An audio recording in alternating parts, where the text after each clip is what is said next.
Hey YouTube, and thank you for watching Junkworks DIY Garage. I have decided to go back and start revamping some of my older videos. A couple reasons. YouTube is really not paying well right now, and so that'll kind of give me some content that I can put up instead of putting new videos up 3 times a week, because I just can't keep up that kind of content and do the kind of videos I want to do. Without further ado, let's get to it. I went online and I bought this. It was definitely the cheapest way to go. I went to several RV places around me and they were quite a few dollars more, if not even in the $100 more range, than just buying this off of Amazon. So that's the one I'm getting. It's the IntelliPower recreational vehicle converter charger from Progressive Dynamics. The only reason why I'm going with this one is because in the midst of my YouTubing and looking at other people and what they're doing with their RVs, this seems to be the one that comes up a lot on YouTube. So I'm going to try it out. And then behind the fuse panel down here, hopefully you'll be able to see this. I got a flashlight in here right now. Through my closet and through the floor of my closet, you can see the old charge converter. It is a Series 7400 UL listed 40 amp, which the one I'm changing to from Intel is a 60 amp, so that ought to help charge the batteries up a little quicker. But anyhow, these tend to dry out batteries, especially like the golf cart batteries I have now. They are open where you have to put water in them and keep track of the water and make sure they don't get discharged too much as far as water. Here is the problem I'm having is several people said, well, you can go down here and you can flip off a switch on your breaker panel here and it'll shut this off and you can use that other one. Well, if I unplug this from the back of this here or switch off this down here, if for some reason I'm plugged in and my batteries aren't working right, and I believe even if I'm plugged in, that runs a lot of the 12 volt system in this trailer. So I don't believe if I unhook that or switch off the fuse down here, it doesn't seem my lights, my 12 volt lights that are in the trailer here, and like the fan on my stove and a few other things don't work because they need that connection between the 12 volt. Well, now I could put my IntelliPower charge controller in here, the new one, and just switch out for this one. Problem in that is that the wires down here are not super thick, or not as thick as they could be as far as the size of the wire, and it goes from here, God knows where, down under the trailer and all the way up to the front of my trailer, which is a good, I don't know, 10-15 feet. Well, that doesn't make for very good charging as far as the batteries are concerned. It takes this new charge controller and cuts down on the abilities it will have. So what I'm going to do, and you can look, I made a video on actually making this all open under here where I can actually flip this up and close that off, and it used to be just screwed on there. But I have a ton of space down here and my batteries are right on the other side of that wall. So I'm going to go ahead and put this down underneath here, and that's where this is going to be. You might notice this box back there. I'm putting a plug in right there. I'll finish that up a little bit more and then tell you more about that. But anyway, right now it's just the box here. I've drilled the holes where I'm going to bring my power up through. I've also drilled holes right there where I'm bringing the 2 battery cables through, and those will hook right to the front of it there. And also there's a ground here, and I got a hole where the ground's going to come through also in that box, and then it's going to come out and around. Underneath this area there's a bunch of wiring for the trailer, and there's actually an access panel that I'm drilling through. So that's kind of part of the reason also why I'm drilling the holes where I'm together. Pretty much this is going to be my power cord coming in, and basically I'm making this right here. It's an extension cord with some plugs on it, basically. I actually have another video where I made something similar to this. You can go check that out if you're just interested in just having a extension cord basically with a couple plug-ins on the end of it, as long as you want. But anyway, that's another video. What we're doing right now is this box. It'll become more apparent of what I'm doing later on in the video, but right now I just got a metal box. I got a couple of these clamps. These are just clamp wires here, so you can't pull them in and out.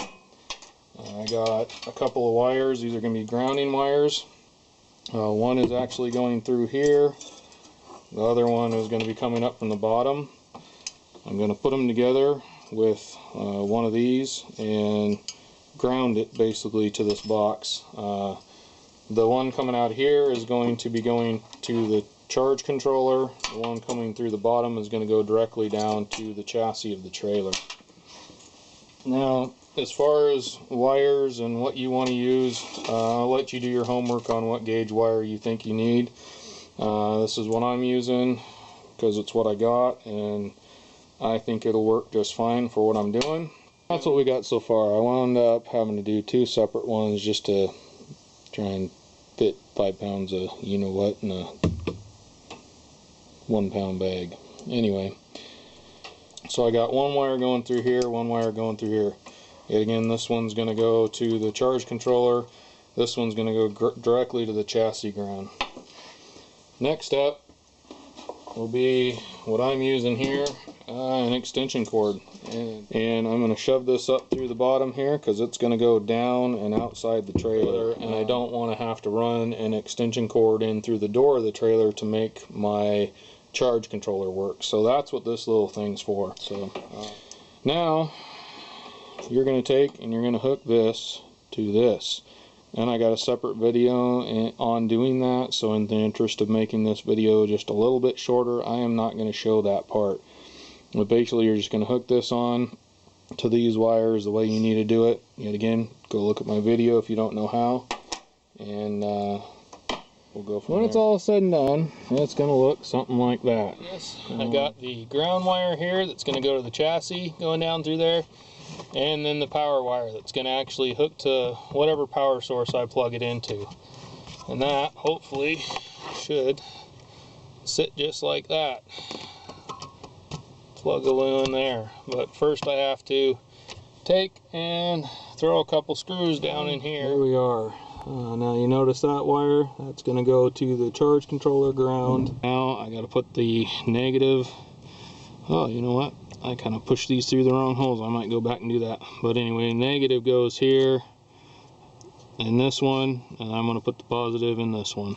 All said and done, I went ahead and switched those over so that the black was on the right side, and so that everything kind of lined up better. I got those in. Now, those are 2-aught cables, and I have to say, it says you can use 2 to 14, and generally in these kind of situations you want to use the biggest wire you can, but honestly those are a real bear to get in there, and I ended up losing a couple of strands anyway, so I would probably go with the next size down personally if I had to do it all over again.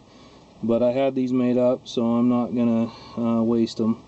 They'll work just fine, if not a little better than a smaller sized. Here's on the back, that white one right there, that is going to the ground on the back of this, and that goes around and into the box, which you can't see anymore, that is behind the charge controller right here. I'll see if I can show it to you. Anyway, into the box there. I still have the charge controller unplugged. I haven't plugged it in. Like I said, there's kind of an access panel with all the wiring going through. Here's the 2 wires coming down from the charge controller. We're back out here on the RV, and we're doing the batteries finally. We got 2 6-volt batteries from Costco. Golf cart type batteries, and I have a video on how I made this and crimped the end, so go check out that video if you want to know kind of how to do battery cables, if you want to try it out. First, we're starting out, we need a 12-volt system for this RV, and since these are 6-volt, we got to put the two 6 volts, hook those together so that they work as a 12-volt battery together. By doing that, you want to put a terminal or a cable on the negative here, and then I got a positive. I put the red shrink wrap on the positive side and the black shrink wrap stuff, I don't know if that's the technical term for it, for some reason it's escaping me, on the negative side. So black here, red there. That ties the two batteries together, so negative, positive. Okay, then we're taking from inside and the trailer these two here. These go on the positive over here, and then on underneath here, this is the negative, which will hook on the negative on this side. We're going to go ahead and hook our positives up first. Okay, so those are from the trailer. Now I also have another one here. I have a power jack to jack the front of my trailer up. So anyhow, so we're going to put that on there.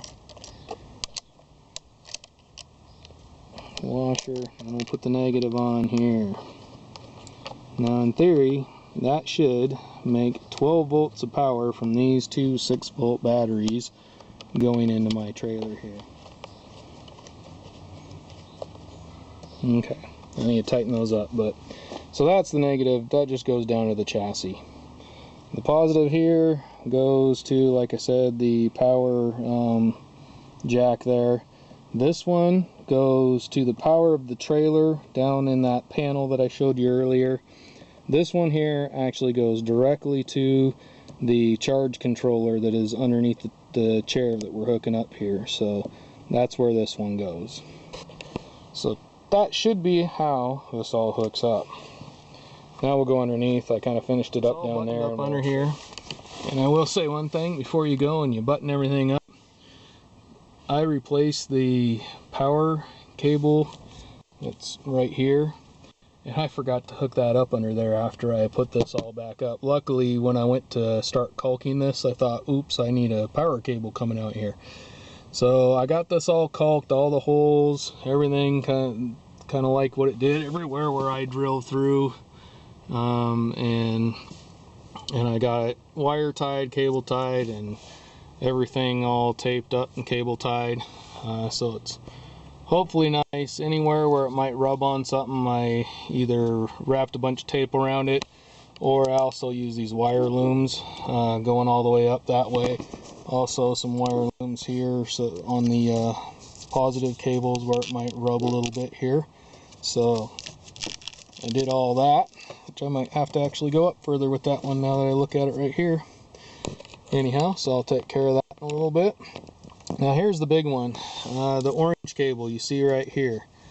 That cable there and this white one here, this goes down to the ground. These are hooked into the box up there, the actual plug-in box, the 120 volt plug-in or 110 volt, whatever you want to call it, the plug-in up there. That's got the GFI ground fault interrupter plug-in on it. So the orange one here and this one just goes down to the chassis and hooks in with all the rest of this chassis stuff here, the one with the yellow on it. Now the orange one comes down, comes around here, it's all wire tied up, it's all cleaned up, and it runs along the same cord all the way to the plug-in, which plugs into the back of my truck back here. And on the end of that wire coming up off of the plug-in cable here, I got it wire tied all nice. Coming up here, I wire tied it around here, comes off, and I got pretty good amount of wire going to a plug-in. If you want to know how to wire one of these up, I got a video on that. It's fixing an extension cord end, something like that. So you can go check out that. But this right here, once I plug it in, will make the plug-in on the inside live. It'll give the power from this, will go, or power from, well, right now it'll be an extension cord. But I also made this, why I have it quite so long, is that when I'm camping, I actually keep my generator in the back of my truck, and this will reach over in the back of my truck and plug right on into the generator where I put it. So should work really well, hopefully. Biggest thing I'm gonna have to do is figure out how to wind this up and keep it up here where it's not going to fall and get in the way and end up being drugged down the road. So what I'm going to do is go ahead and plug this into here, and I'll meet you on this. Alright, well, we got the trailer. It's not plugged into anything. We got the supposedly 12 volt worth of 6 volt batteries plugged in. This should work. That is working just fine. So now I'm going to go ahead and put the camera down, and I'm going to go ahead and plug this in.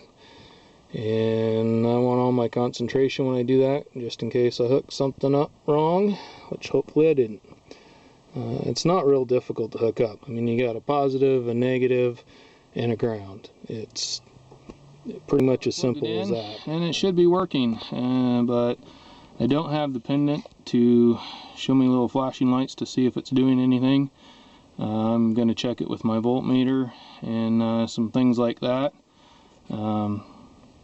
but it also isn't smoking, so that's a good sign that I didn't hook up hopefully anything wrong, and I didn't hear anything fuse wise pop or anything like that. So hopefully we are charging the batteries now. Well, there it is in all its glory. I actually ordered the little pendant there, and I got that. As you can see, probably it's flashing fairly slow, once every 10 or so seconds. I believe that means it's maintaining a charge right now, but until I get some more gauges and things like that, I really won't be able to tell exactly what all it's doing. Alright, hopefully it's not too bright out here, but as you can see, I have this all buttoned up. I got my 6 volt batteries nicely put in there. I did have to do a little bit of cutting and trimming to the boxes here to make them work the way I need them to work, but for the most part everything looks alright, I think, and it'll do the job well. I got it plugged in down here to shore power, so to speak, and this one here, the black, goes through, down under, and up into the charge controller. Basically that's this whole thing all set up. Alright, so we're going to open this up. Hopefully you'll be able to see up underneath there. There it is right there. I have a tester I keep under there just to kind of see where my voltage is at every now and then. But not a whole lot has changed. I still have the same plug-in. Everything's working good and keeping the batteries charged. And then we'll go out here. Hopefully you can hear me. And I put, if you can see this box right here, so that I can put this in here and close it up when it's not being used. That's the same plug-in I had there before. I just wrap this around here, put it in there, lock it up when I'm traveling, and I haven't had any problems yet. I need to change the end of that cord there, but that stays plugged in pretty much all the time and keeps my batteries charged, which are right here. I have a video on making this box.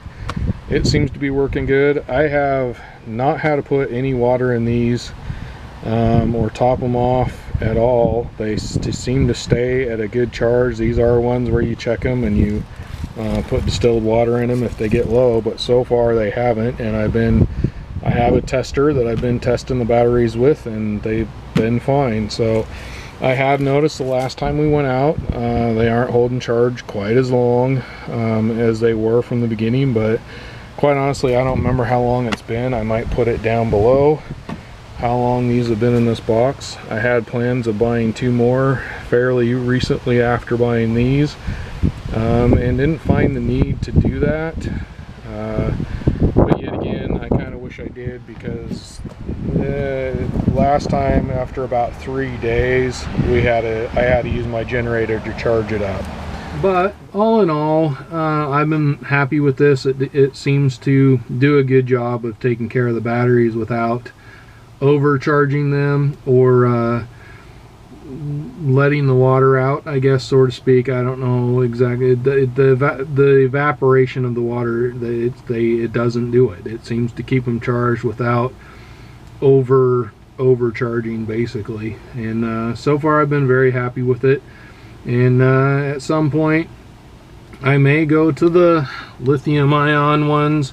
I definitely want to go with more sealed batteries the next time I buy batteries. I kind of wish I would have spent a little bit extra and bought the sealed, even though quite honestly I check them every 3 to 6 months. I haven't had to do anything to them really other than clean them up and check them. I do think that the sealed ones we had last time did last a little longer than these ones have seemed to be lasting, because I do think we're within a year or so of having to replace them.